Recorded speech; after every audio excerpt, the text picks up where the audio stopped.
Jai Hind dosto. I welcome each and every one of you for the part second of the current affair videos for the month of August 2022. So guys, this is my own initiative. My name is Anshum Verma and I am starting courses for your dreams to become into a reality. सो आपके जो वर्दी के जो सपने हैं, आपके कंधों पर जो दो सितारे आप लगवाना चाहते हैं, उसके लिए मेरा ये इनिशिएटिव है। मैंने ये एक अपना यूट्यूब चैनल शुरू करा है and I am right now I am also a student. I am learning how to manage each and everything by my own. So that is why there is a little delays in the videos, but yes, very soon it will be very regular. So guys, I welcome you all for these courses which I will be taking for every defense exam in our country, whether it be for NDA, CDS, FCAT, CAPF, for upcoming all the exams in 2021. I will be also focusing on the courses for CAPF 2020. ठीक है, I will be launching some courses of CAPF also, could be a revision sort of a thing for CAPF 2020. I will start my courses from 1st December onwards. So let us start, guys. For all those people who are watching me for the first time, my name is Anshum Verma and these are my credentials. I come from a defense background. I have done my schooling from Army Public School, Delhi Cant. These are my educational qualifications. I have recently added qualification because I recently got enrolled into LLB, another post graduation from Faculty of Law, Delhi University. I recently cleared my entrance. So these are my other qualifications, guys. I am a UGC NET JRF qualified educator. That means I'm eligible to teach as an assistant professor in any university in our country. Then I already hold a teaching experience of almost 10 years now. I've been teaching various UPSC aspirants, including civil services aspirants and specially defense aspirants from past 10 years. And I have myself qualified various government exams. And if I talk about defense exam, I have qualified exams like CDS, CAPF, and particularly CDS. I have qualified this 7 times and got recommended as well. So guys, this is my initiative. This is my channel, Anshum Until the Uniform. So if you want to turn your dreams into reality, if you want this uniform, if you want those stars on your shoulder, I suggest you all to subscribe to this channel. Also do like this video. इस video को like कर दीजिए, share कर दीजिए, and do not forget to hit the bell icon. Now guys, once you hit the bell icon, हर कोई YouTuber guys ये bell icon पे emphasise क्यों करता है, बिकॉज आप नोटिफाइड हो जाओगे जब भी कोई भी वीडियो मेरे चैनल पर अपलोड होगी. तो इन तीनों चीजों को आपको करना है. आपको इस चैनल को सब्सक्राइब करना है, सबसे पहले लाइक कर देना है और बेल आइकन को दबाना है. साथ में इस चैनल को भी शेयर कर दीजिएगा और इस वीडियो को भी शेयर कर दीजिएगा सभी कॉम्पिटिटिव एस्पिरेंट्स के साथ, बिकॉज करंट अफेयर के एटलीस्ट ये सेशंस आपको सब में हेल्प करेंगे. साथ ही ये मेरा व्हाट्सएप नंबर है. अगर आपको कोई भी क्वेरी है डिफेंस एग्जाम से रिलेटेड, की तैयारी शुरू कैसे करनी है, जो भी है, आप मुझे इस पर मैसेज कर सकते हैं. ये मेरा टेलीग्राम चैनल है गाइस. टेलीग्राम चैनल लिंक इसका दिया है डिस्क्रिप्शन बॉक्स में.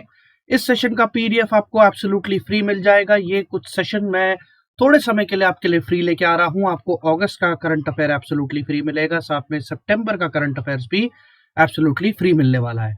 सो इन सारे फ्री पीडीएफ्स के लिए आप ये टेलीग्राम चैनल ज्वाइन कर लीजिए. टेलीग्राम चैनल का नाम भी यही है, Anshum until the uniform. Telegram पर जाकर आप सर्च कीजिए, आपको मिल जाएगा.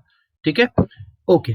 सो ये सारे कोर्सेज गाइस मैं आपको डिफेंस एग्जाम्स के लिए पढ़ाने वाला हूँ. कंप्लीट जीएस की तैयारी आपको कराऊंगा, जो ये सबसे इंपॉर्टेंट पेपर है गाइस आपको अपनी तैयारी को स्ट्रॉन्ग करने के लिए, जिसमें सबसे इंपॉर्टेंट सब्जेक्ट्स आपके पॉलिटी, ज्योग्राफी, इकोनॉमिक्स, हिस्ट्री, इन सबके फ्रेश बैचेस में आपके लिए एकदम स्टार्टिंग से लॉन्च करने वाला हूं बहुत जल्द.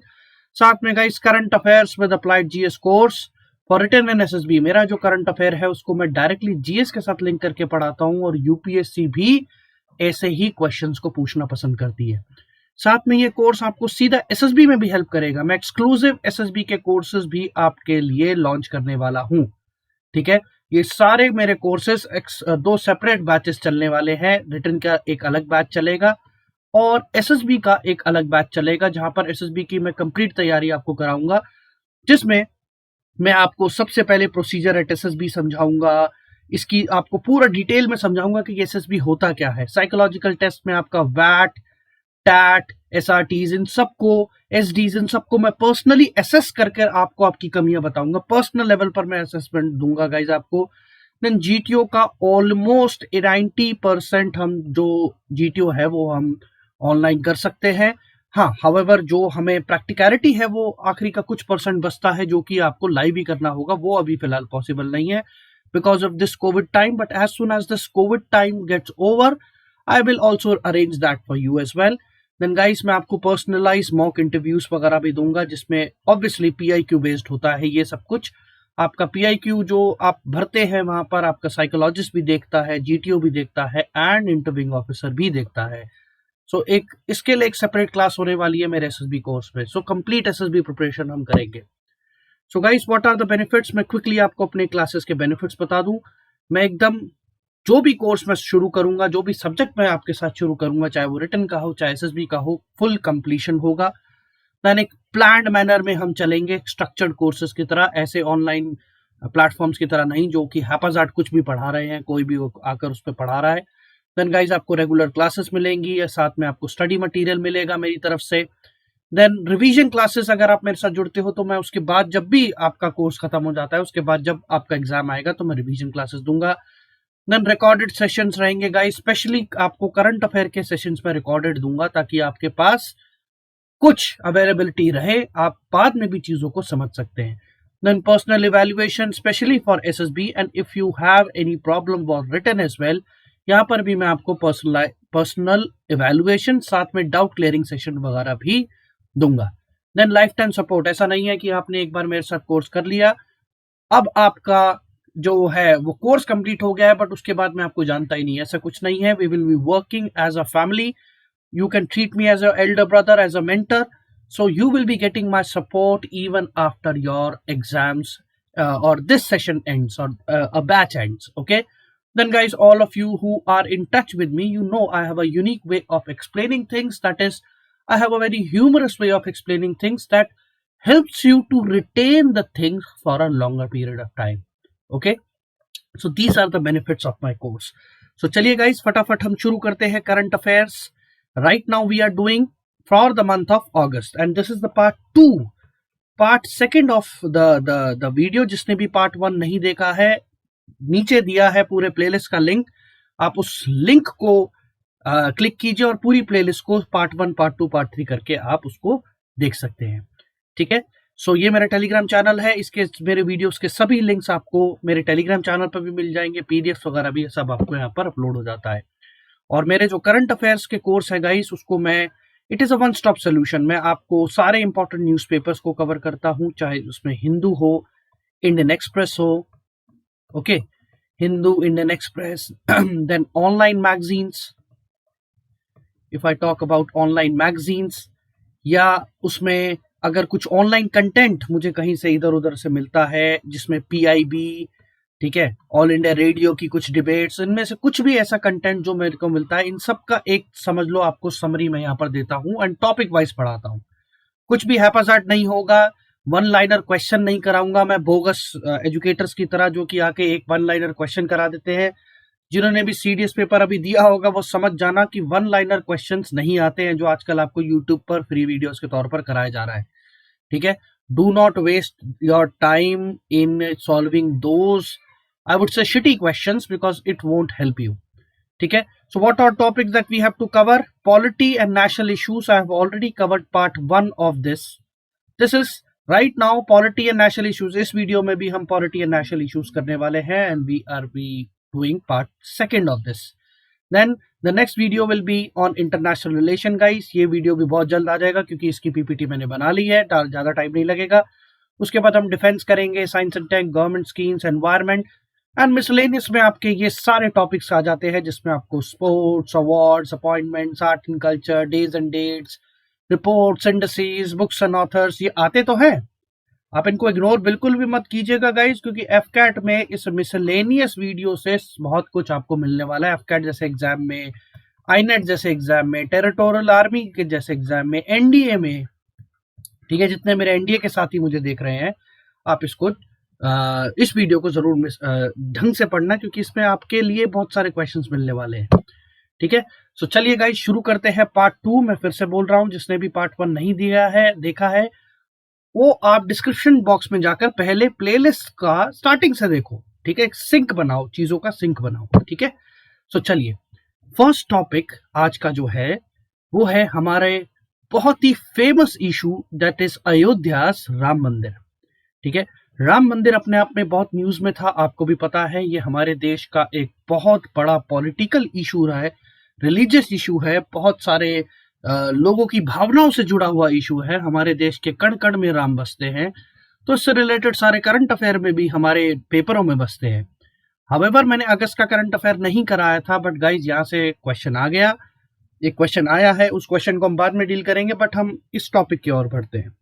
नाउ आपको भी पता है हमारे देश में एक बहुत ही भव्य राम मंदिर बनने जा रहा है, और उसको नगारा स्टाइल या नगारा आर्किटेक्चर स्टाइल में बनाया जाएगा। नाउ गाइस, जो हमारा टेम्पल आर्किटेक्चर है बेसिकली ये हिस्ट्री का पार्ट है। अब मेरे करंट अफेयर में आपको यही हेल्प करता है, थोड़ा बहुत आपको मैं स्टैटिक पोर्शन से या जीएस पोर्शन से करंट अफेयर को लिंक कर दूंगा। सो गाइस, जब भी हम टेम्पल आर्किटेक्चर की बात करते हैं हमारे देश में, there are two type of styles which are Nagara style and the Dravidian style. Dravidian, ठीक है, Rahul Dravid. So if you know Nagara style, आप याद करने के लिए ऐसे कर सकते हो, नगारा मीन्स नॉर्थ। सो हमारे नॉर्दर्न इंडिया के जितने भी टेम्पल हैं मेजर, वो आपको नगारा स्टाइल ऑफ आर्किटेक्चर को फॉलो करते मिलेंगे। ये होता क्या है मैं आपको समझाऊंगा अभी, बिकॉज यही हमारा मेन टॉपिक है। और द्रविडियन स्टाइल आपको हमारे साउथ के टेम्पल्स में मिलेंगे। अब technically when you are speaking guys, they both worship the same god, but the cultures differ. ठीक है। once you are worshipping Lord Ganesha in northern India, the methods, the rituals, the customs are different wherever in comparison to this, when you worship Lord Ganesha in the south, although they are worshipping the same god, but things differ. आप देखोगे, कभी notice करना, मूर्ति broader level पर आप पहचान पाओगे ये Lord Ganesha है, बट अगर आप देखोगे मूर्ति का डिजाइन, मूर्ति का स्टाइल, वो भी अलग होगा। सिमिलरली मंदिर भी एकदम अलग होगा। सो इन दिस पार्ट और in this topic we will be focusing on the Nagara style more, because why, because the temple will be constructed on this style. So what is this Nagara style? it is a type of a temple architecture which is found in northern India. I've already explained this. So Nagara style, the temple is generally constructed on a upraised platform called as the Jagati. यानी इसका platform अभी मैं आपको image से भी समझाऊंगा, so hold up. सो एक raised platform पर ये बना होता है नगारा स्टाइल। इसके अंदर मंडपास होते हैं और इन फ्रंट ऑफ गर्भगृह है। आपको एक काम करते हैं, सबसे पहले हम इमेज दिखाते हैं। यहाँ पर इमेज देखने की कोशिश कीजिए। सबसे पहले अगर मैं शुरू करूं जगाती से, जगाती क्या है गाइस? एक रेज्ड प्लेटफॉर्म जिसके ऊपर मंदिर बना है। आप देख सकते हो ज्यादातर मंदिरों की थोड़ी सी हाइट होती है। हमारे घर में भी हम भगवान का जो स्थान है वो अपने अपने regular day to day level से ऊंचा रखते हैं। ठीक है, because yes he bless us from the top. Then this is your jagati. Can you see the raised platform? ये जो रेज्ड प्लेटफॉर्म है ये जगाती है। इसमें आप आगे बढ़ेंगे, ये पूरे जो हिस्से होते हैं इन्हें ये बड़े से हॉल्स आप कह सकते हो, मंडपास। ये मंडप में आप देखोगे यज्ञ वगैरह करे जाते हैं, पूजा की लाइनें यहाँ लगती है, जो भी वहां पर रिचुअल्स करे जाते हैं वो जनरली इन मंडपास में ही करे जाते हैं। उसके बाद अगर आप देखोगे गर्भगृह, व्हाट इज अ गर्भगृह? अगर आप किसी भी मंदिर में जाओगे, आप अगर देखोगे एकदम एकदम यू कह सकते हो एक एक हीडियस कॉर्नर में, एक कह सकते हो हीडियस सेंटर में किसी भी डेटी को रखा जाता है। ठीक है, वो मंदिर का सेंट्रलाइज्ड एरिया होता है, पूरे जो मेन मंदिर है, जिसमें बेसिकली द डेटीज को रखा जाता है जिसकी आप पूजा करते हो, जिसको गणेश मंदिर है, शिव मंदिर है, शिवलिंग है। सो आपको इसी गर्भगृह के एकदम हीडियस पॉइंट, सेंट्रलाइज पॉइंट में आपको वो डेटी मिलते हैं। फिर इसके ऊपर आता है शिखर, जो मंदिर का टॉप है। मंदिर को पहचाना इससे जाता है, the conical shape structure, it is called as the shikhara. और जो टॉप पर बना होता है उसको कहते हैं कैलासा। और ध्वज, ध्वज तो काफी लोगों के घरों में भी, वी हैंग दिस ध्वज at our homes as well, बहुत सारे लोगों के घर में मिलेगा। और अगर आप इसके अराउंड देखोगे, ये प्रदक्षिणा पथ, प्रदक्षिणा पथा, यानी इसके अराउंड जब आप परिक्रमा करते हो, मंदिर के अराउंड जहां पर आप परिक्रमा करते हो, उसमें आप ये नोटिस करना, ये आपको दिखेगा तो गाइस जितने भी टेम्पल्स आप नॉर्थ इंडिया में देखोगे, नॉर्थ इंडिया में जितने भी टेम्पल्स अगर आपको दिखेंगे, आप इन सारे कुछ ऐसे इन 5-6 एलिमेंट्स को नोटिस करने की कोशिश करना। अगली बार टेम्पल को जाना तो उसके आर्किटेक्चर को पढ़ना, थोड़ा सा ऑब्जर्वेंट बनना, ठीक है, ये आपको बहुत हेल्प करेगा। सो फटाफट अगर मैं इसमें आपको बता दूं, it does not usually have elaborated boundary walls और गेटवेज, ठीक है। गोपुरम, द्रविड़ में अगर आप गेटवेज देखोगे, आप देखोगे गेट्स होते हैं, गेट्स की डेटीज होती है, और उस एक पूरे कैंपस में आप एंटर करते हो। हाँ, नाउ आप ये कहो कि सर हमारे भी तो नॉर्थ इंडिया में वॉल्स होती है, चार दीवारी होती है, बट वो वॉल्स और ये उस टाइप, वो कह सकते हो आप उस आर्किटेक्चर का पार्ट नहीं है वो वॉल्स। वो वॉल बेसिकली डिमार्केशन है, मंदिर की सीमा है, ठीक है, वरना वो वॉल ना हो तो आप समझ सकते हो कितना हैपजार्ड हो जाएगा। So there is no water tank in the temple premises and the pradakshina patha is generally covered. Garbhagriha is always located directly under the tallest tower, ठीक है, इस चीज का आपको ध्यान देना है। मैंने आपको फोटो दिखा दी, थोड़ा सा मैंने कंपैरिजन यहाँ पर द्रविडियन स्टाइल का आर्किटेक्चर का मैंने, ताकि समझने में थोड़ी सी आसानी हो। अब देख सकते हो वॉल्ड आर्किटेक्चर, और इसमें गेटवेज होते हैं जिनको गोपुरम कहा जाता है। इससे आप एंटर करते हो, फिर मेन मंदिर आता है, और इसमें थोड़ा थोड़ा अब यहाँ पर ज्यादा इसका आप इंपॉर्टेंस नहीं है, क्योंकि ज्यादा एम्फोसिस हमारा नगारा स्टाइल ऑफ आर्किटेक्चर पे था, ठीक है। सो यहाँ पर इनसे इन सब में क्या क्या होता है मैंने ऑलरेडी आपको समझा दिया है, आप वीडियो को एक बार पॉज करके इसको पढ़ लेना। हाउएवर, वाहन आपको भी पता है हमारे देश में हर डेटी के साथ कोई ना कोई वाहन एसोसिएटेड है, ठीक है। वो बेसिकली कोई एनिमल है जो किसी ना, जैसे शेरा वाली माँ सिग्निफिकेंट है because lion, she her vehicle is jaguar, okay, so she loves jaguar cars. Then we have मूसे की सवारी, Lord Ganesh, he rides on the mouse and so on. So her deity के साथ एक वाहना एसोसिएटेड है। उसके भी पीछे guys, again if you talk about scientific aspects, yes we have some scientific aspects as well and spiritual aspects as well. Then now guys, these are the broader division, the Nagara style and the Dravidian style. However, इसमें भी further divisions आ जाते हैं, उतना further divisions आपको अभी फिलहाल पढ़ने की जरूरत नहीं है। अगर मुझे टाइम मिलेगा तो आर्ट एंड कल्चर में हम इसको थोड़ा सा टच कर सकते हैं, बट अगेन गाइस, यहाँ से डिफेंस एग्जाम लायक क्वेश्चन नहीं बनते हैं, ये generally UPSC civil services level के चले जाते हैं, ठीक है। सो हम इसको बहुत ज्यादा एम्फोसाइज नहीं करेंगे, even in our history. Art and culture को मैं थोड़ा बहुत टच करूंगा, क्योंकि दोस्तों आर्ट एंड कल्चर एक ऐसा एरिया है कि इसमें जितना भी पढ़ लो आप, यूपीएससी पता नहीं कहां से क्वेश्चन लेके आता है, ठीक है। ये पार्ट हमेशा से ही आपको परेशान करेगा, ये मुझे भी करता रहा है, और पता नहीं कितनी किताबें पढ़ ली आपने, बट उसका सोल्यूशन आपको नहीं मिलेगा, ठीक है। अच्छा, एक चीज और मैं आपको यहाँ पर एक क्वेश्चन पूछने जाऊंगा, सीडीएस का क्वेश्चन है ये, अभी वाले सीडीएस का guys. So let's see how many of you can answer this question in the comment box. Question ऐसा आया था सीडीएस में कि who is the chief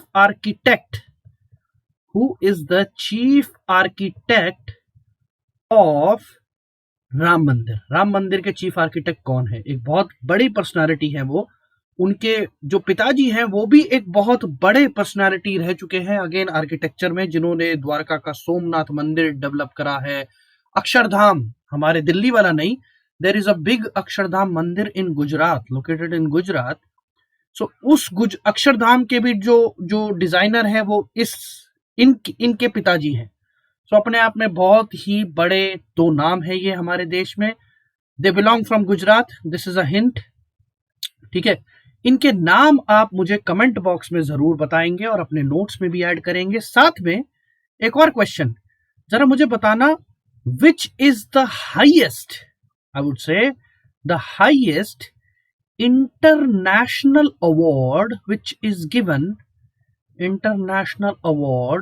given in the field of architecture का सबसे बड़ा इंटरनेशनल अवार्ड कौन सा है? मुझे कमेंट बॉक्स में बताइए, मैं देखना चाहता हूं कितने लोग इसका सही आंसर करते हैं, और हो सके तो रेसिपिएंट भी बता देना, यानी 2020 में जीता किसने अगर मिला है तो, ठीक है। चलिए अगला जो टॉपिक है guys, it is related to politics. However, मैं यहां पर आपको पॉलिटिक्स नहीं पढ़ाऊंगा, पॉलिटी पढ़ाऊंगा, ठीक है। अब देखो ये जो चीजें हैं, ये राजनीति नहीं पढ़ाऊंगा कि विधायक तोड़े, विधायक खरीदे कैसे जाते हैं सर, विधायकी कैसे करते हैं, वो सब नहीं सिखाऊंगा, उसके लिए स्पेशल सेशंस लूंगा मैं। बट अभी जो मैं फोकस कर रहा हूं गाइस, वो फोकस है the political aspect of any political tussle in our country. ठीक है, ऐसे बहुत सारे पॉलिटिकल टसल्स आपको हमारे देश में देखने को मिलेंगे, जिसमें से एक प्रोमिनेंट एग्जांपल, अब तो ये कह लो कि जिस भी स्टेट में इलेक्शन हो रहे हैं आपको पॉलिटिकल टसल्स मिलेंगे। ठीक है, और इन अदर वर्ड्स जहां पर भी I would say non BJP government या नॉन एनडीए गवर्नमेंट बन रही है, वहां पर ये टसल्स ज्यादा हो रहे हैं। ठीक है, अचानक से 1-2 महीनों में विधायक छोड़ देते हैं और फिर वापस दोबारा चुनाव हो जाते हैं, या इस्तीफा दे दिया जाता है, या कोई ग्रुप ऑफ जो एमएलए है वो अलग हो जाते हैं।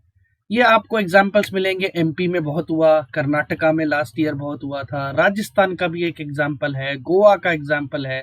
अगर आप 2-3 साल पास्ट देखो, ज्यादा पीछे नहीं, 2-3 साल पास्ट में जाओगे, आपको ऐसे प्रोमिनेंट एग्जाम्पल मिल जाएंगे। बट मैं अगेन कह रहा हूं, हमें पॉलिटिकल एस्पेक्ट में नहीं जाना है। आपकी पॉलिटिकल इंक्लिनेशन चाहे कांग्रेस हो, बीजेपी हो, बसपा हो, guys I am a political person, मेरे लिए सभी चोर हैं। आपको क्या करना है, आपको अपना, और इन डिफेंस हमारी आर्म फोर्सेस भी गाइस ए पॉलिटिकल है, तो आप पॉलिटी पे ध्यान दीजिए, क्योंकि यूपीएससी भी यही चीज पकड़ेगी। वो यहीं से कुछ चीजें, floor test, trust vote, confidence motion, no confidence motion कब आता है, कौन सा आर्टिकल है, यहां से क्वेश्चन आएंगे। ठीक है, ये क्वेश्चन नहीं आएगा कि सचिन पायलट को अशोक गहलोत ने कौन सी गाली दी व्हाट्सएप पर। 4 option.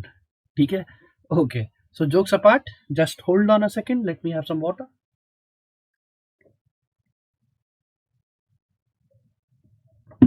Okay, if we proceed further guys, the Congress government in Rajasthan led by the Chief Minister Ashok Gehlot ended the month-long uncertainty by standing by in the state by winning the trust vote in the assembly. अब ये हुआ क्या था, मैं आपको थोड़ा सा game समझाता हूं कि एक्चुअली हुआ क्या था कि जब सरकार बनती है गाइस, ठीक है, जब कोई भी सरकार बनती है, मान के चलो ये राजस्थान की लेजिस्लेटिव असेंबली है, this is the legislative assembly of Rajasthan, and let's suppose there are 100 seats, assume. Now to form a government you require at least 51 seats out of 100, or that means 51%. Now as per the mandate, the 51% went with Congress, but out of this 51, few, which is led by Sachin Pilot, a person again from a political background, this few people, they have revolted against the current CM. Okay, they have revolted against the current CM. That means they are not supporting the CM. They are not supporting the CM. And मैं आपको ये polity में बहुत बार बता चुका हूं, चाहे वो सेंट्रल लेवल पर हो, आइदर इट इज पीएम और at state level it is CM, both the people requires to maintain the majority at every point of time. इनके पास सपोर्ट मेजोरिटी का होना बहुत जरूरी है। जैसे ही सपोर्ट नहीं रहा, सरकार गिर जाएगी। ठीक है, government will fall. Now what all cases the government will fall, polity में पढ़ाऊंगा। ठीक है, पॉलिटी का बैच शुरू करूंगा, उसमें एकदम स्क्रैच से पढ़ाऊंगा, सरकार बनती कैसे है, कितनी सीटें होती है, कैसे हटाया जा सकता है, वो सब हम डायमेंशन वहां सीखेंगे। So, what is trust vote? A confidence motion or a vote of confidence or a trust vote. They sound similar, guys. They seems to be similar, but इनमें थोड़ा थोड़ा कह सकते हो आप टेक्निकल फर्क है।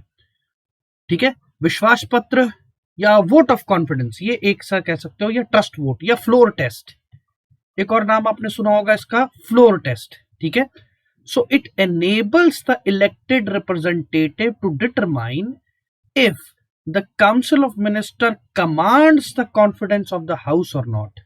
ठीक है, all these things they help enables the elected representative to determine that yes, the council of minister और जो मंत्रिमंडल है वो हाउस का विश्वास रखता है या नहीं। Okay, so let us understand the dynamics here. What is a floor test? Floor test is a term used for the test of the majority. ठीक है, कि भाई what is a floor? Floor is the Vidhan Sabha, the legislative assembly is the floor. So if there are any doubts against the chief minister, the governor can ask him to prove his majority in the house. Now you have seen that many rebels have withdrawn. News में चल रहा है कि ये सारे rebels support नहीं कर रहे हैं. So in a democratic way, the governor is also watching the news. So that means he assumes that the chief minister does not have any support in the house.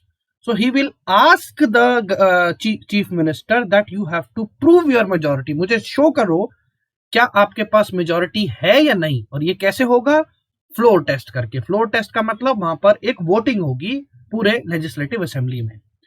अब what if the majority is not proven? अगर majority prove ना हो, in the absence of clear majority, when there is more than one individual staking the claim to form the government, the governor may call for a special session to see who has the majority to form the government. Now इस case में सचिन पायलट का खेमा and Ashok Gehlot का खेमा दोनों claim कर रहे थे कि भाई हम सरकार बना सकते हैं, हम मेजोरिटी प्रूव कर सकते हैं.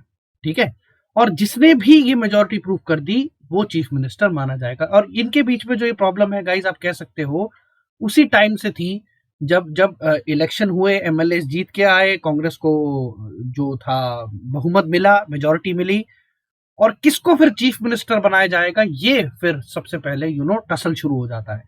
जैसे बिहार में अभी इलेक्शन हुए, हमें आपने अक्सर सुना होगा न्यूज में कि एनडीए की बैठक में निर्विरोध नीतीश कुमार जी को क्या चुन लिया गया? मंत्रिमंडल का अध्यक्ष चुन लिया गया. यानी he is the leader of the house, और लीडर ऑफ द हाउस के नाते he will be appointed as a chief minister of Bihar, and then it will be a new government. Okay, so understand this way. Similarly now in such case you have to prove the majority. So the governor will call both of them to prove your majority. अच्छा, आप लड़ रहे हो ना, आ जाओ assembly में आओ, और एक स्पेशल सेशन बुलाया जाएगा और अपनी मेजोरिटी प्रूव कर दो भाई, हमें पता लग जाएगा, दूध का दूध पानी का पानी हो जाएगा. तो सम लेजिस्लेचर में एब्सेंट और चूज नॉट टू वोट.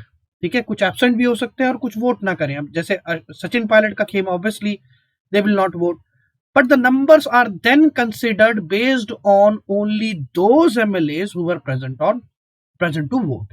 यानी आप कह सकते हो simple majority, present and voting. Now what is simple majority, special majority, effective majority, absolute majority? These are some different terms which we will be covering in the polity part. So what is a no confidence motion? No confidence motion, avishwas patra. Now technically guys, this no confidence motion is not mentioned in our constitution. हमारे संविधान में ये mentioned है ही नहीं. ठीक है, जो mentioned है वो है कॉन्फिडेंस मोशन. ठीक है, यानी नो कॉन्फिडेंस मोशन मेंशन नहीं है, बट इसको यूज कर दिया जाता है कई इंटेलेक्चुअल्स के द्वारा, मीडिया के द्वारा, ठीक है, या ऑपोजिशन के द्वारा. ये generally a no confidence motion और a vote of no confidence और a no trust vote can be sought by any member to express that they no longer have the confidence in the government. So guys, if we run on the same example, now if you remember, this is our house. एक हमारा ये house है, 100 बंदों का house है ये, जिसमें 51 आपको मेजोरिटी चाहिए. अब कोई भी, यानी मान के चलो this green block represents the government of Rajasthan. Now anyone who is outside this green box can raise, anyone who is outside this green box can raise a no confidence motion कि हमारा इस present सरकार में विश्वास नहीं है. ठीक है, तो वो ये कांग्रेस के मेंबर्स भी हो सकते हैं और वो ये ऑपोजिशन के मेंबर्स भी हो सकते हैं. ठीक है, आप देख रहे हो ना, यहां तक कांग्रेस के मेंबर थे. ठीक है, सो एनीवन, और अगर ये नो कॉन्फिडेंस मोशन पास हो जाए, that means no confidence motion has the majority, that means the सरकार हैज टू, और the chief minister has to resign. उनको इस्तीफा देना होगा. ठीक है, okay.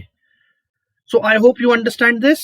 However, 2 important articles, I would say 4 important articles here. 4 important article इससे निकलते हैं। सबसे पहले गाइस, राइट नाउ इसी समय वीडियो को पॉज करना है, गूगल पे जाना है या अपने फोन पे जो आपने ऐप डाउनलोड कर रखी है उसको आप खोल के देखिए, आर्टिकल 74 पढ़िए। बहुत इंपॉर्टेंट आर्टिकल है हमारे कॉन्स्टिट्यूशन का कि there shall be a council of minister, एक काउंसिल ऑफ मिनिस्टर होगा, एक मंत्रिमंडल होगा जिसको हेड करेगा prime minister and he will be heading the government. Similarly article 75 का सब क्लॉज 3 क्या कहता है? The council of minister are collectively responsible to the house of people. Now the council of minister of 164 क्या कहता है? The council of minister of the state are collectively responsible to the legislative assembly. ठीक है, सो ये दोनों simultaneously है। तो जरा मुझे ये बताओ, in which article, mention in this question in the comment box, in which article it is given that there shall be a chief minister heading the council of minister of the state? ये कौन से article में mentioned है? बहुत आसान है मेरे हिसाब से, अगर आप गेस कर पाओ तो बहुत आसानी से आंसर बिना सर्च करे भी गेस कर सकते हो, आंसर यही छुपा है। चलिए आगे बढ़ते हैं। अगला जो इशू है वो भी राजस्थान के इसी टसल में एक और चीज न्यूज में आती है, वो है गाइस रोल ऑफ विप। इन सबसे गाइस डायरेक्ट क्वेश्चन यूपीएससी में पूछे जा सकते हैं। हाँ, ये जो थोड़ा सा मैं डिटेल पढ़ा दिया ये एनडीए वालों के लिए थोड़ा सा नहीं है, जितने भी एनडीए के साथी मुझे देख रहे हैं उनके लिए थोड़ा सा हायर एंड पे चला जाता है ये, बट सीडीएस वालों, सीएपीएफ वालों, जो यूपीएससी के सीनियर लेवल के एग्जाम्स देंगे गाइस, तुम बड़े बुजुर्ग हो, तुम्हारे लिए ये एप्ट लेवल है। ठीक है, इनफैक्ट अगर कोई सिविल सर्विसेज की तैयारी कर रहा है तो उनको भी ये डायमेंशन से डायनेमिक्स आने जरूरी है। तो रोल ऑफ विप ऑफिसर मैंने बहुत बार पहले भी समझाया हुआ है, ये फिर से न्यूज में आया। ठीक है, मैं सबसे पहले बता देता हूं whip, what is a whip guys. Whip in English, if I translate this in Hindi, चाबुक। ठीक है, चाबुक is called as the whip, whipping, you whip a animal और हॉर्स।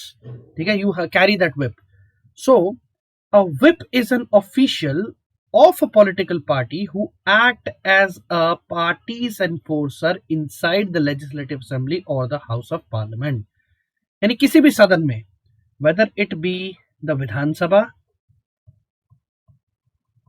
ठीक है, whether it be Lok Sabha, Rajya Sabha या अगर मैं दूसरा हाउस विधान परिषद, इन सभी हाउस में, विधान परिषद, इन सभी हाउसेस में guys you will have a representative of a political party.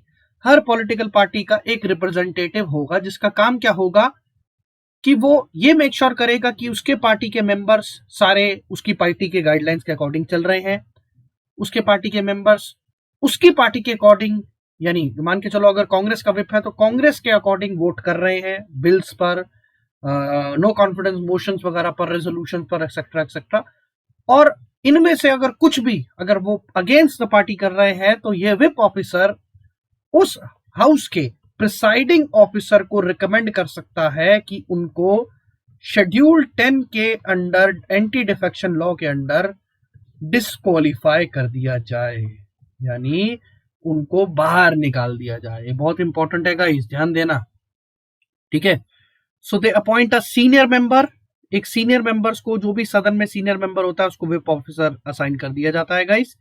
ठीक है, which you know among their senior house contingents to issue the whips, these members are called as the chief whip. India inherited this concept of whip from the British parliamentary system। Important area guys, sources of the constitution, sources of the constitution, हर बार यहां से आपको questions मिलेंगे। ठीक है, so a whip in a parliamentary parlance is also a written order or that the party members present for an important vote or that they vote only in a particular way। I have already explained this कि वो party के according ही चलेंगे। ठीक है, अच्छा, why it is in news now guys, एक आपको यहाँ पर एक कॉन्स्टिट्यूशनल मैटर आपको यहाँ पर दिखेगा। ठीक है, कॉन्स्टिट्यूशनल मैटर आपको यहाँ पर एक क्वेश्चन उठता है, कॉन्स्टिट्यूशनल क्वेश्चन। वो क्या है? जो कांग्रेस के चीफ विप है in Rajasthan legislative assembly has moved in supreme court against the state high court's direction to the speaker to maintain the status quo in the disqualification proceedings initiated by against the ousted MLAs under anti defection law। अब मैं आपको पूरा game समझाने की कोशिश करता हूं, जरा ध्यान से समझिएगा। जिसने पॉलिटी मेरे से ऑलरेडी पढ़ रखी है वो चुटकियों में समझ जाएगा, बट जिसको पॉलिटी पढ़नी है वो घबराना मत। मैं आपको स्क्रैच से चीजें पॉलिटी में समझाऊंगा, उसकी टेंशन मत लो, बट यहां पर भी कुछ कुछ समझा रहा हूं, उसको उस पर ध्यान दो। नाउ गाइस, क्या काम है यहाँ पर विप का? कि विप ने इशू करा कि भाई आपको इन सब लोगों को वोट करना है। अब आपको पता होना चाहिए कि प्रिसाइडिंग ऑफिसर जो कि स्पीकर होता है वो भी उसी पार्टी का होता है, ठीक है, जो भी पार्टी मेजॉरिटी है। तो अगर राजस्थान से हम कंपेयर करें, राजस्थान का जो स्पीकर है वो भी कांग्रेस का है। अब कुछ कांग्रेस के जो विधायक है वो हो गए बागी, ठीक है, बागी विधायक, ठीक है, ऐसे ही बोलते हैं ना, दे आउस्टेड, ठीक है, they were not supporting Ashok Gehlot. So let assume this red circle is Baghi. Now the whip has recommended that these people should be disqualified. But इसी टाइम जो बाकी ये लोग हैं, इन्होंने स्टेट के हाई कोर्ट में एक पिटीशन डाल दी कि sir they are moving disqualification notice against us, but let us prove the floor test. पहले आप फ्लोर टेस्ट हो जाने दीजिए, क्योंकि अगर फ्लोर टेस्ट होगा तो उसमें ये एलिजिबल होंगे वोट करने के लिए। बट अगर फ्लोर टेस्ट से पहले ही इनको डिस्क्वालीफाई कर दिया जाएगा, that means there seat is void. उनकी सीट को नल एंड वॉइड माना जाएगा और उनका वोट काउंट नहीं होगा, ठीक है। और उस केस में दोबारा अगर अशोक गहलोत मेजॉरिटी प्रूव भी कर देते हैं तो ये दोबारा कंटिन्यू नहीं कर पाएंगे। जैसे अगर आपको याद हो, थोड़े टाइम पहले कर्नाटका में भी ये इशू हुआ था। एक्चुअली कर्नाटका में भी कांग्रेस की सरकार बनी और कांग्रेस के कुछ विधायकों ने रिजाइन कर दिया। अब वहां पर भी यही हुआ कि स्पीकर उनको डिस्क्वालीफाई करना चाहता था, बट वो उससे पहले वहां पर फ्लोर टेस्ट करा लेना चाहते थे, क्योंकि अगर वो फ्लोर टेस्ट करा लेते तो कांग्रेस की सरकार गिर जाती। कांग्रेस की सरकार गिर जाती तो नई सरकार को अगर वो सपोर्ट करते तो वो कौन थी? बीजेपी की गवर्नमेंट। और जब वो बीजेपी की गवर्नमेंट को सपोर्ट करते तो they can be appointed as a minister at least for 6 months. Any member can continue as a minister for 6 months unless he becomes a member of the house. और 6 महीनों के अंदर अंदर कर्नाटका में कहीं ना कहीं उनके बाय इलेक्शन से उनको जिता दिया जाता। तो ये होती है गाइस, इसको कहते हैं लॉस के साथ खेलना। हमारे देश में ऐसे बहुत होता आया है। आई होप आप सबको ये समझ आ गया होगा। जिसको नहीं आया घबराओ मत, दोबारा वीडियो देख लेना, ठीक है। रिकॉर्डेड सेशन का यही फायदा है। लाइव होते तो मैं आपको दोबारा समझाता, बट आई होप दोबारा से आराम से स्लोली वीडियो को स्लो करके देखना, समझ आ जाएगा। अच्छा, इसमें अगर मैं आगे बात करूंगा, इस according to the chief whip, the high court order in 24th July violated a constitutional bench judgment of the Supreme Court in a Quijote Holland of 1992 case. Now guys, इस केस में जो हाई कोर्ट ने status maintain करने का जो guideline issue कर दी थी, किसके खिलाफ? ये राजस्थान के स्पीकर के खिलाफ। यानी राजस्थान स्टेटस को मतलब गाइस नथिंग अनचेंज, यानी एवरीथिंग रिमेन्स कांस्टेंट। तो अभी डिस्क्वालीफाई करने के लिए रोक लगा दी गई थी स्टेट के हाई कोर्ट के द्वारा। तो चीफ विप ने सुप्रीम कोर्ट में इसको चैलेंज करा कि हाई कोर्ट ने सुप्रीम कोर्ट के पुराने जजमेंट का वायलेशन करा है। और वो वायलेशन, इस जजमेंट क्या है? The verdict categorically held that the court should not intervene in disqualification proceedings prior to the final decision from the speaker. यानी जब तक स्पीकर डिसीजन ना ले ले उससे पहले कोर्ट्स इंटरवीन नहीं कर सकते। इस केस में हाई कोर्ट ने कर दिया। So this is the direct violation of this case. So the judicial review of disqualification proceedings was very limited. ठीक है. So in this case, High Court, however, had intervened at the stage of notice. जब notice दिया गया disqualify का, तभी high court ने उसको challenge कर दिया। तो गाइज ये सब पॉलिटिकल टसल्स है, ये सब पॉलिटिकल टसल्स हमारे देश में होते रहते हैं। इसमें लीगल इश्यूज भी इन्वॉल्व है। यस, लॉयर्स का भी इसमें इशू इन्वॉल्व हो जाता है। तो you understand the dynamics of it. ठीक है, you should know what is a whip, क्या क्या इसके फंक्शन है, क्या क्या है। देखिए ये समझना जरूरी है, ज्यादातर पॉलिटिकल डायमेंशंस मत समझिएगा। अच्छा, what happens if whip disobeyed, a legislature में फेस डिस्क्वालिफिकेशंस। ठीक है, उसको बाहर निकाला दिया जाता है if he disobeys a whip of a party unless the number of lawmaker defying the whip is 2/3 the party strength of the house। यानी सिर्फ और सिर्फ एक केस में डिस्क्वालीफाई नहीं होंगे कि अगर मान के चलो देर आर 60 विधायक of Congress out of 100 in Rajasthan, let us assume the same example. So if 2/3 of this wants to move, only then they can, उस केस में they are not liable to disqualification। ठीक है, also disqualification broadly underlined, focus on this, is decided by the speaker of the house, functions of the speaker। ठीक है, जो presiding officer है वो ही डिसाइड करेगा डिस्क्वालिफिकेशन पर। बट एक्सेप्शंस, इसके कुछ एक्सेप्शंस भी है guys. What is the exceptions और limitations? That whip will not work. ये अब देखो इस तरह के क्वेश्चंस आ जाते हैं स्ट्रेट अवे सीडीएस में। There are some cases such as presidential election where whips cannot direct MP और MLA to vote in a particular fashion. यानी मान के चलो कि एक पर्टिकुलर प्रेसिडेंशियल कैंडिडेट के लिए कांग्रेस अगर वोट करवाना चाहती है तो नहीं करवा सकती, क्योंकि उसमें अपना खुद का डिस्क्रिशन उन एमपीज के पास, एमएलएस के पास होगा। तो only exception to whip is this. I hope everyone is getting this. जिसको भी ये मजा आ रहा है पढ़ने में मेरे साथ, जरा इस वीडियो को लाइक जरूर कर देना गाइस, लाइक करके शेयर जरूर कर देना। और ये मेरा व्हाट्सएप नंबर है, कोई भी आपको इशू है, डाउट है, आप मुझे व्हाट्सएप कमेंट में भी मेंशन कर सकते हैं किसी डाउट को, और यहाँ पर भी मुझे मैसेज कर सकते हैं। साथ में मेरे टेलीग्राम चैनल को जरूर ज्वाइन कर लेना। समवेयर अराउंड 955 यहाँ पर सब्सक्राइबर्स हैं। इस टेलीग्राम चैनल में आपको मेरे सारे पीडीएफ, ये सेशन का पीडीएफ भी मैं आपको दूंगा फ्री में। ये लिमिटेड टाइम के लिए मैं आपको फ्री में दूंगा, पर जब तक मिल रहा है तब तक फ्री का बेनिफिट लीजिए। इसके बाद बहुत सारे क्वेश्चंस मैं लेके आने वाला हूँ, उनको आप सॉल्व कर सकते हैं। वो पीडीएफ्स आपको वहां मिलेंगे and it will B quality questions guys. ठीक है, नॉट द वन लाइनर्स जो आजकल चल रहे हैं ना। बताओ स्वच्छ भारत अभियान कब शुरू हुआ, डेट, ऐसे क्वेश्चन नहीं आते हैं गाइस। स्पेशली सीडीएस वालों, जरा आंखें खोल लेना, काफी लोगों की खुल गई होंगी। ठीक है, यूट्यूब पर फ्री कंटेंट तो बहुत है, बट क्या पढ़ना है वो इंपॉर्टेंट है गाइस, क्या छोड़ना है वो इंपॉर्टेंट है। सब कुछ ऐसे तो सब कुछ बिक रहा है, सब कुछ सारा ज्ञान मिल रहा है, बट इस ऑनलाइन दुनिया में भी क्या उठाना है वो ज्यादा इंपॉर्टेंट है। चलिए अगला टॉपिक एसएस के लिए बहुत इंपॉर्टेंट है। सीएपीएफ वालों कान खड़े कर लेना, एसएसबी वालों ये तुम्हारे लिए टॉपिक आ गया है।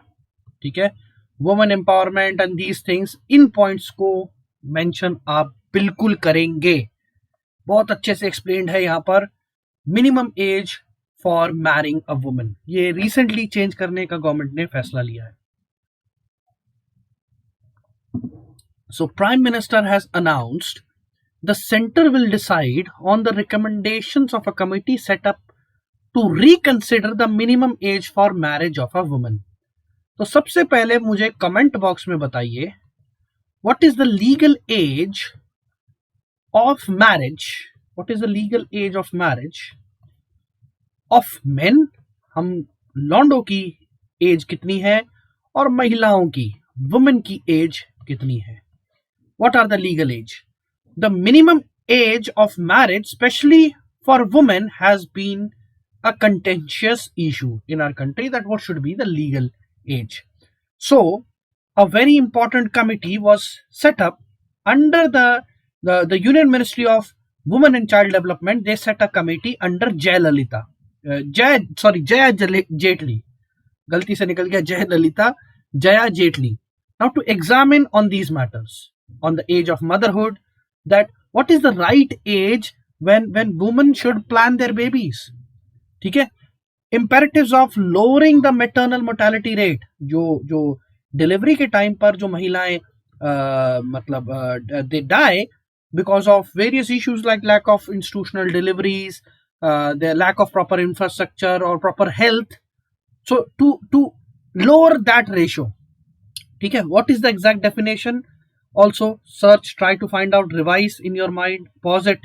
Then the improvement of the nutritional levels among the women, guys, because guys, we all know that if a woman is healthy, automatically the child she will bear will also be healthy. बच्चा भी तभी स्वस्थ रहेगा जब माँ स्वस्थ रहेगी. तो इन सब पर डिटेल्ड डिस्कशन हुआ, जहां पर correlation with the age of marriage, motherhood with health, medical wellbeing, nutritional status of mother, neonate, infant and child. ये देखो प्रेगनेंसी के दौरान when the child is with mother, ठीक है, in her womb, then when he is infant, when the child is born, pregnancy, birth and thereafter. So complete holistic health पर women पर ये focus करा गया इस कमिटी के द्वारा एंड इनकी रिकमेंडेशन, और उसके अकॉर्डिंग एक लीगल एज निकाली जाएगी. वो क्या होगी, ऐसे रैंडम नहीं होता कि मोदी जी ने बोला लड़कियों की एज बढ़ा देते हैं, ठीक है, ताकि लड़कियां एग्जाम दे पाए यार, ये दे पाए वो दे पाए. इतना आसान नहीं होता गाइस ये सब, ठीक है. उसके बाद इसमें और भी कई फैक्टर्स हैं. So currently if we further read it, currently the law prescribes that the minimum age for marriage is dash and dash for men and women. यहां पर दिया था तो मैंने जानबूझ के इसको ओमिट कर दिया. मैं चाहता हूं आप लोग मुझे कमेंट बॉक्स में बताइए. So the minimum age for marriage is distinct from the age of majority. Now guys, हम किस एज के बाद मेजर बोलते हैं बच्चों को, दैट बच्चा इज मेजर और अडल्ट, ठीक है. जो बाली उम्र जिसे कहते हैं, जो बाली उम्र की हुई 18 बरस, ठीक है, 18 बरस को इसके बाद बोला जाता है एडल्ट. इन एवरी स्टांस आपको एडल्ट ही कंसिडर करा जाएगा और इसके नीचे आपको माइनर. सो ये मेजॉरिटी यहां पर वो मेजर वाला है, मेजर एंड माइनर वाला. So guys, in this case, age of majority is 18 as per the Indian Majority Act of 1875. अगर जो हमने कॉमन स्टैंडर्ड जो रखा हुआ है वो 18 साल है एज पर legal definition. What is an adult, किसके अकॉर्डिंग? अब देखो आपको यहाँ पर एक नया लॉ पता चला, Indian majority act 1875, way back. Now under the Hindus marriage act section 5 और 53 of Hindu Marriage Act 1955 sets 18 year as a minimum age for the bride and 21 age for the groom. So the child marriages are illegal but can be declared void at the request of the minor in the marriage. ठीक है. So जो भी minor है उसकी request पर उस marriage को null and void declare करा जा सकता है. अगर हम मुस्लिम्स की बात करें गाइस, ये होते हैं सिविल लॉ, ठीक है. सिविल लॉ में मतलब रिलीजन, इनहेरिटेंस, प्रॉपर्टी, ये सब चीजें आ जाती हैं. तो हिंदूज अपने अकॉर्डिंग मैनेज करते हैं, जिसका हिंदू मैरिज एक्ट 1955 के अकॉर्डिंग, और मुस्लिम्स अपने अकॉर्डिंग मैनेज करते हैं. तो मुस्लिम में एक महिला को, एक बच्ची को माइनर तब तक कंसिडर करा जाता है जब तक शी अटेन्स प्यूबर्टी. प्यूबर्टी आप समझ लो, when a girls hit a puberty, she is in the age of 8 to 12 years. ठीक है, 8 to 12 years में depending upon how the genes are, a girl hits puberty. And लड़कियों की थोड़ी सी जल्दी आ जाती है puberty than the guys. But yes, on a standard, if I say standard age is somewhere around this only. आजकल के 10-11 साल 12 साल के बच्चे बहुत खूंखार हो चुके हैं. वो समय से पहले बहुत कुछ जान जाते हैं गाइस, जो हमें पता भी नहीं था. कई तो स्पेशल केस में आज भी कई लोग डोरेमोन देख रहे होंगे, 20-21 साल के हो गए हैं, डोरेमोन देख रहे हैं. अगर आप भी उस कैटेगरी के हो तो दोस्तों शर्म कर लो, कुछ और देखने की उम्र आ गई है तुम्हारी.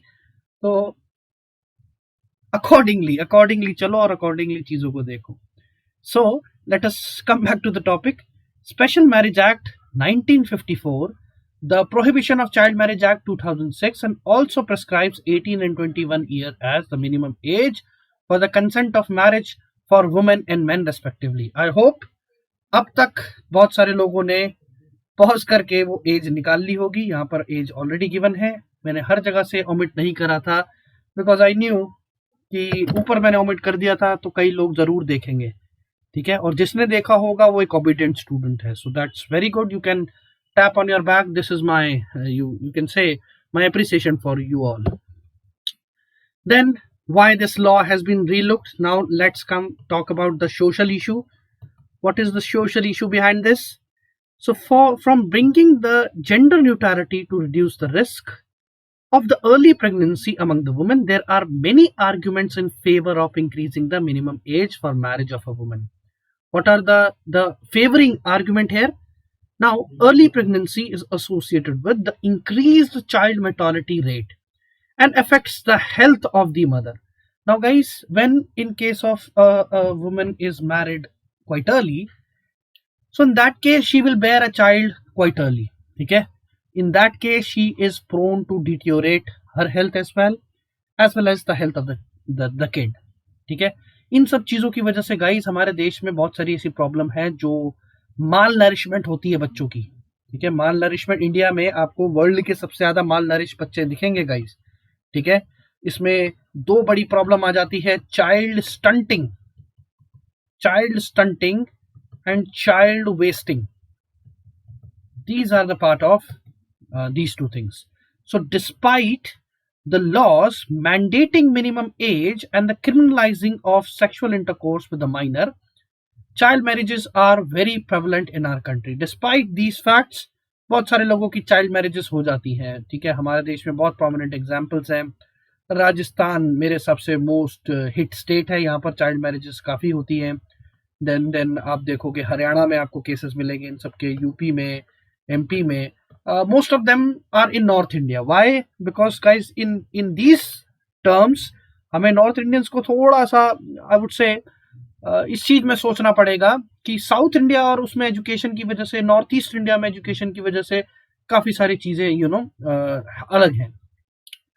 सो according to the study, child born to a adolescent mother, that is a mother who is from 10 to 19 years, were 5 percentage points more likely to be stunted, shorter than their age, and those who born adults when a mother is 20 to 24 years of age. ठीक है guys?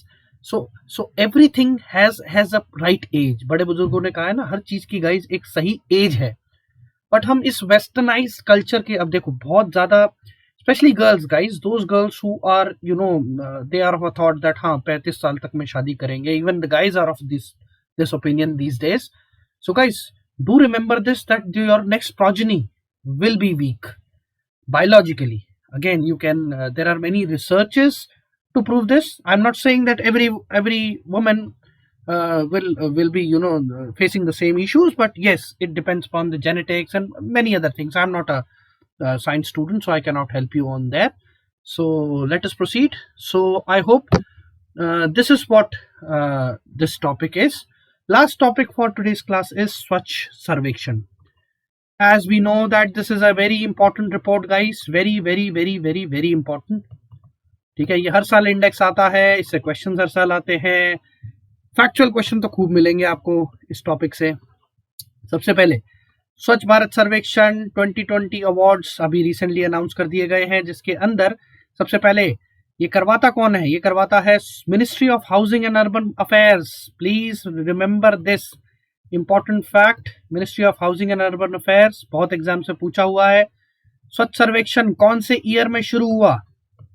Which year it was started? Comment box में जरूर बताइए मुझे. It seeks access to the urban areas of the country on their levels of cleanliness, active implementation of Swachh Bharat Abhiyan in a timely, innovative manner.